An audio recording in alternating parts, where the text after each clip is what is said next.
Napahanga ng ilang players ng Gilas Pilipinas. Si NBA player Kyle Anderson nakalahok sa FIBA Basketball World Cup bilang naturalized player ng China. Ang kabuuang detalye sa ulat ni Rafael Bandayrel. Nakuha ng Gilas Pilipinas ang kanilang kaisa-isang tagumpay sa FIBA Basketball World Cup kontra sa koponan ng China noong nagdaang Sabado. Sa kabila ng pagsusumikap ni Minnesota Timberwolves forward Kyle Anderson na pangunahan ng Team Dragon, natambakan ng China dahil sa eksplosibong third quarter ni Jordan Clarkson. Pero hindi lang si Clarkson ang nakakuha ng atensyon ni Anderson. Sa isang punto ng laro, butata kay Renza Bando ang jump shot ni Anderson, bagay na tumatak sa isip ng NBA player. I'm not sure what his name or number is. He got the block on me on my Euro step. He turned the game around.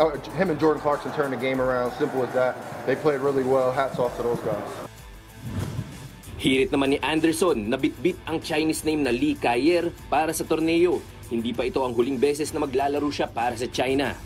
I love the experience. Being around all these great players, competing with my team was awesome. Competing for China was awesome. The fans, you know, they loved us. They supported us even through the tough times. Playing for Coach Sasha was a great experience.